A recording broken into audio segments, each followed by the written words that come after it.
Assalamu alaikum wa rahmatullahi ta'ala wa barakatuhu. Muna gaishe da kowa da kowa, muna kowa fatan alkhairi, musamman mutanen da ke cikin wannan gida mai tarin albarka. Muna godiya sosai da goyon bayan da kuke ba mu a wannan gida mai albarka. Mun gode, Allah ya saka muku da alkhairi.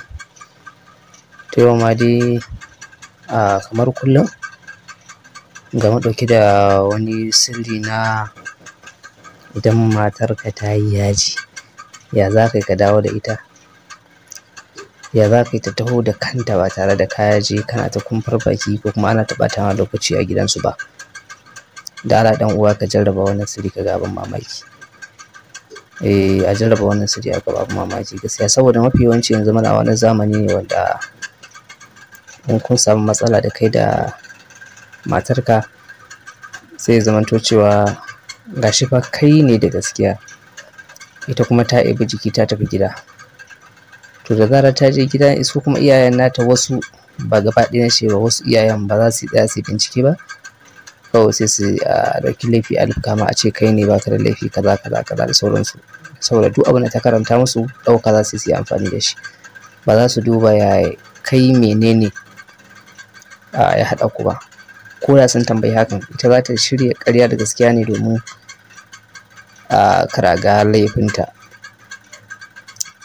To kaga irin wannan, to kai kuma idan ka je idan iyaye sun hauka da masifa ko kuma sun ce kai kaza kana yi wa yasu abin da bai kamata ba, to da Allah ba ma sai ka bada haƙuri ba, dawo ka zo ka buga wannan aiki ka ga ikon Allah. Wallahi a ƙanƙanin lokaci sai ta dawo, a ƙanƙanin lokaci ita kanta, kai kwana 3 na baka ma, kwana 3 sai ta dawo. Kaga abin mamaki, ba sai ka je kana ta dan Allah dan Annabi kana ta durƙusawa har ƙasa. Duk da dai dama ana buƙatar sirki ya zamanto cewa mai biyayya ne, dan ka durƙusa har ƙasa ba laifi bane ba. To amma ba sai ka je kana wannan ba, ka zo ka zauna ka buga wannan aiki domin ka ga ikon Allah, ka gane cewa Allah mai yi ne fa. Dama kun san mai yi ne, to amma hakan zai ƙara wa mutum ƙarfin imani sosai. To farko abin da za ka yi shi ne za a samu takarda ƙanwa, sai a rubuta wannan aya da zan faɗa: inna radduhu ilayki wa ja'iluhu minal mursalina. Ta za a rubuta, yawwa sai a rubuɗe hakuri da wannan mimun da hakuri da wannan dinnan, sai a buɗe su. Yawwa in aka bubuɗe sai a sa sunanta da sunan mamanta a ciki. To alhamdulillah sai a ƙanƙanuwar laya sai a samo jan zakara, amma da Allah a yi ƙoƙari a samo shekararren zakara. Ya samo shekararre jafa. To haka zo sai wannan layar sai a samu bakin zakaran nan sai a sata a ciki. To haka sa layar nan a cikin bakin zakaran nan, amma kar a bar shi ya haɗe, ya zamanto cewa ka ɗan kama makoshinsa ka ɗan riƙe haka, saboda in ka sa ta ciki zai iya haɗe ta. To kaga kuma aiki ya ɓaci, ya zamanto layar da tana bakinsa.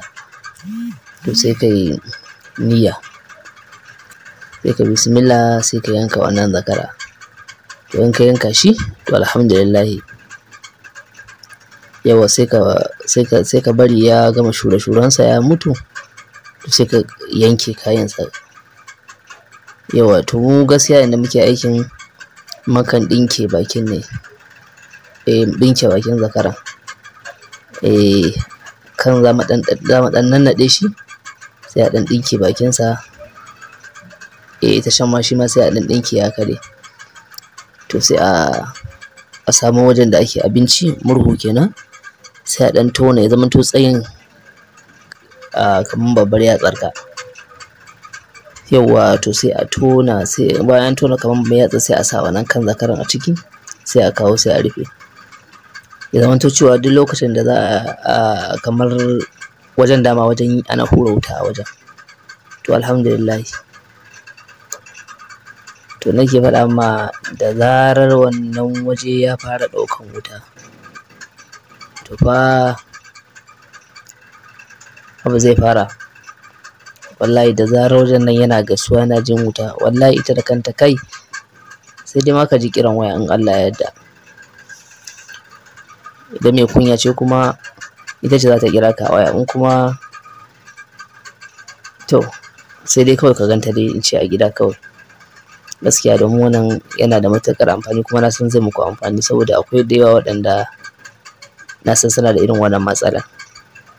To da Allah a yi amfani a jarraba wannan abu, sannan a yi mana addu'a ta fatan alkhairi domin muna buƙatar hakan gaskiya. Domin ya zamanto cewa ku ta mana addu'a akan mu ɗore da wannan abu da muka sa a gaba na kawo muku abubuwa masu amfani a gare ku. To assalamu alaikum wa rahmatullahi ta'ala wa barakatuhu. Mun gode sosai. Allah